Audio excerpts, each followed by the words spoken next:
और सबसे पहले बात भोजशाला मामले की। भोजशाला मामले को लेकर एक बार फिर मांग तेज हो गई है। महाराजा भोज उत्सव समिति ने नमाज को लेकर बड़ा कदम उठाते हुए कलेक्टर को ज्ञापन सौंपा है। समिति की मांग है कि भोजशाला के 300 मीटर दायरे से बाहर नमाज की व्यवस्था कराई जाए। समिति का कहना है कि भोजशाला ऐतिहासिक और धार्मिक महत्व वाला स्थल है और इसलिए परिसर की गरिमा और व्यवस्था को ध्यान में रखते हुए नमाज स्थल को अन्य जगह स्थानांतरित किया जाना चाहिए।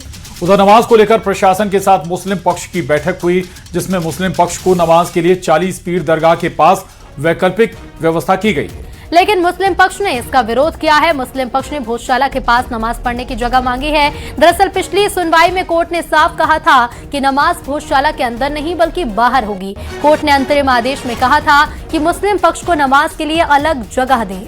वहीं सुप्रीम कोर्ट ने एएसआई से कहा था कि भोजशाला परिसर में कोई ढांचागत बदलाव न करें। प्रशासन का कहना है कि कोर्ट के आदेश का पालन किया जाएगा। आदेश के मुताबिक मुस्लिम पक्ष के लिए नमाज की व्यवस्था की जाएगी।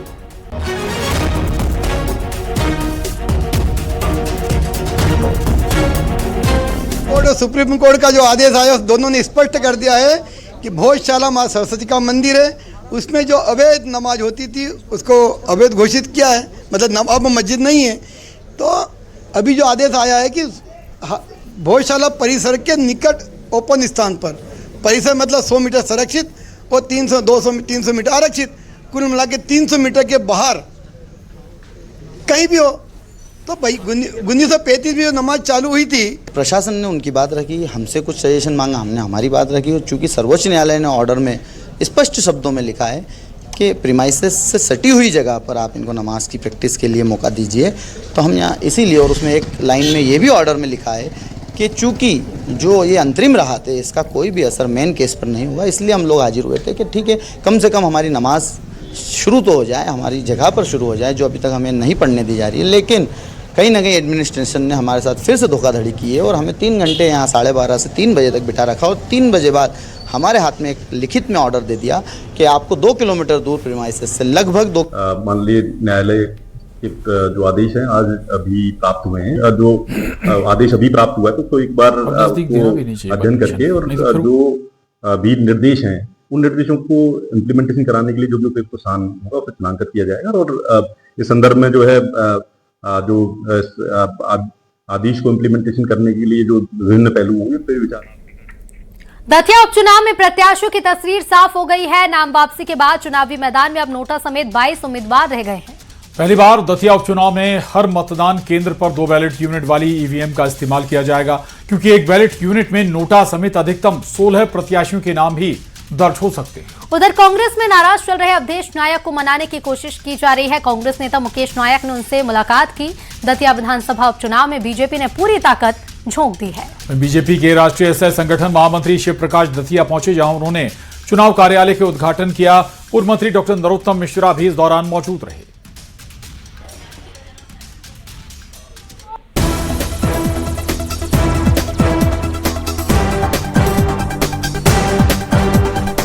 दतिया उपचुनाव में प्रत्याशियों की तस्वीर अब साफ हो गई है। नाम वापसी के बाद चुनावी मैदान में नोटा समेत 22 उम्मीदवार रह गए हैं। प्रत्याशियों की लंबी लिस्ट के चलते इस बार चुनाव में ईवीएम भी बदली नजर आएगी। पहली बार दतिया उपचुनाव में हर मतदान केंद्र पर 2 बैलेट यूनिट वाली ईवीएम का इस्तेमाल किया जाएगा, क्योंकि एक बैलेट यूनिट में नोटा समेत अधिकतम 16 प्रत्याशियों के नाम ही दर्ज हो सकते हैं। नामांकन वापसी के बाद अब निर्वाचन विभाग चुनाव चिन्ह आवंटन और ईवीएम तैयार करने में जुट गया है। उधर कांग्रेस में नाराज चल रहे अवधेश नायक को मनाने की कोशिश की जा रही है। कांग्रेस नेता मुकेश नायक ने उनसे मुलाकात की। बताया जा रहा है कि बंद कमरे में काफी देर तक दोनों के बीच चर्चा हुई। अवधेश नायक को लेकर नेता प्रतिपक्ष उमंग सिंघार ने कहा वो उपचुनाव में टिकट के दावेदार थे। उमंग सिंघार ने कहा कि कांग्रेस में अवधेश नायक का भविष्य सुरक्षित है। अवधेश नायक को लालच दिया जा रहा है, उनको सोच समझकर फैसला लेना चाहिए। नायक जी कांग्रेस में रहे, उन्होंने टिकट की दावेदारी भी करी है और मैं समझता हूँ कि गंभीर है, वो खुद ही सविवेक से निर्णय लेंगे। जो उनको प्रलोभन आ रहा है प्रलोभन से दूर रहेंगे, उनका भविष्य कांग्रेस में सुरक्षित है, ये मैं आपको विश्वास दिलाता हूँ। अवधेश नायक जी बहुत समझदार व्यक्ति हैं। उन्हें लगता है कि भारतीय जनता पार्टी ऐसी पार्टी है जिसका आने वाले समय में भविष्य फ्यूचर है, तो मैं समझता हूँ उनको निर्णय सोच समझ के सही वक्त पे कर लेना चाहिए। दतिया विधानसभा उपचुनाव में बीजेपी ने पूरी ताकत झोंक दी है। बीजेपी के राष्ट्रीय सह संगठन महामंत्री शिव प्रकाश दतिया पहुंचे, जहां उन्होंने चुनाव कार्यालय के उद्घाटन कार्यक्रम में हिस्सा लिया। उनके साथ प्रदेश के पूर्व गृह मंत्री डॉक्टर नरोत्तम मिश्रा भी मौजूद रहे। दतिया में लगातार बीजेपी के बड़े नेताओं की मौजूदगी ये साफ संकेत दे रही है कि इस बार पार्टी इस सीट पर कोई कसर छोड़ने के मूड में नहीं है। उधर कांग्रेस भी जोर शोर से तैयारी में जुटी हुई है। दतिया का उपचुनाव 2028 के चुनाव से पहले सेमीफाइनल के तौर पर भी देखा जा रहा है। Bureau report, news 18।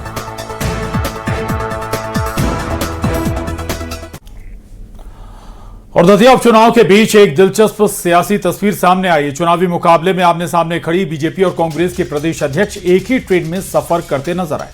दतिया दौरे पर निकले दोनों नेताओं की ट्रेन में मुलाकात हुई, जहां चुनावी माहौल और राजनीतिक हालात को लेकर भी चर्चा हुई। एक ओर बीजेपी उपचुनाव में जीत का दावा कर रही है, तो दूसरी ओर कांग्रेस भी पूरी ताकत के साथ मैदान में डटी हुई है।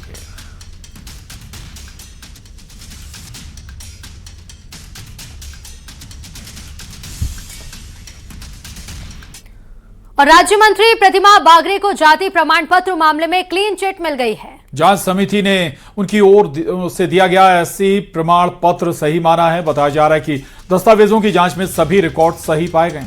राजस्व और निर्वाचन रिकॉर्ड से इसकी पुष्टि हुई है और इस जांच के बाद से जाति को लेकर उनके ऊपर जो आरोप लगाए जा रहे थे वो सब खारिज हो गए हैं। वहीं जांच समिति ने अपनी रिपोर्ट सरकार को सौंप दी है। उधर कांग्रेस ने प्रेस कॉन्फ्रेंस कर एक बार फिर से आरोप लगाए हैं कि प्रतिमा बागरी की जाति एससी नहीं है। कांग्रेस के अनुसूचित जाति विभाग अध्यक्ष प्रदीप अहिरवार ने कहा कि दबाव में छानबीन समिति ने क्लीन चिट दी है। प्रमाण पत्र वाले में आपको राहत मिली, इसे किस तरह से देखती हैं? देखिए, मैं तो शुरू से कह रही थी कि जाति प्रमाण पत्र जो है सक्षम अधिकारियों द्वारा जारी किया गया हो और पूर्व से ये आज का कोई नहीं है, वंशावली चली आ रही है और उसमें प्रदीप अहिरवार जी अपनी ही मान सम्मान और प्रतिष्ठा के लिए, अपनी शोशेबाजी के लिए इन्होंने किया था, लाइमलाइट बटोरने के लिए ये काम किया था। इसमें कोई किसी भी प्रकार की साक्ष्य नहीं थे उनके पास जिसको उन्होंने रखा। दो बागरी जाति है, एक बागरी अनुसूचित जाति की बागरी जाति और एक राजपूत समाज की बागरी जाति है। प्रतिमा बागरी जी पे मैंने आरोप लगाया कि अनुसूचित जाति की बागरी जाति नहीं है, ये राजपूत बागरी जाति है। उसका स्पष्ट उल्लेख है कि कोई भी व्यक्ति अनुसूचित जाति का और जनजाति का तभी मान्य होगा जब जो 1950 का संविधान आदेश लागू हुआ था और जो सूची बनी थी जिला स्तर पर, अगर उस सूची में वो अधिसूचित है तभी उसको और राजधानी भोपाल में निशातपुरा थाना क्षेत्र में गौकशी के मामले में प्रशासन ने बड़ी कार्रवाई की है। यहाँ जिस डेयरी की आड़ में गौकशी का धंधा चल रहा था, प्रशासन ने उसे जमींदोज कर दिया है। उधर बजरंग दल के लोगों ने जमकर हंगामा किया। बजरंग दल के लोगों ने कहा कि पुलिस गौकशी की घटनाओं पर रोक क्यों नहीं लगा पा रही है। आपको बता दें, निशातपुरा थाना क्षेत्र में डेयरी की आड़ में गौकशी का मामला सामने आया था। गौमांस और जिंदा गायें मिलने के बाद मौके पर बजरंग दल और हिंदू संगठनों के कार्यकर्ताओं ने जमकर हंगामा किया। मौके से गाय का मांस और 6 जिंदा गाय बरामद की गई हैं। हिंदू संगठनों ने आरोपी अजीज और आसिफ को मौके पर ही पकड़कर पुलिस के हवाले कर दिया। पुलिस ने 2 आरोपियों को गिरफ्तार किया था। फिलहाल पुलिस मामले की जांच कर रही है। निशातपुरा थाना क्षेत्र में जिस जगह पर दूध डेयरी की आड़ में गाय काटी जा रही थी, वहां पर अब जिला प्रशासन की कार्रवाई शुरू हो गई है और जिस स्थल पर गाय काटी गई थी, जहां पर गाय मिली हुई थी, वहां पर जिला प्रशासन ने बुलडोजर से और जेसीबी से तोड़ने की कार्रवाई शुरू कर दी है।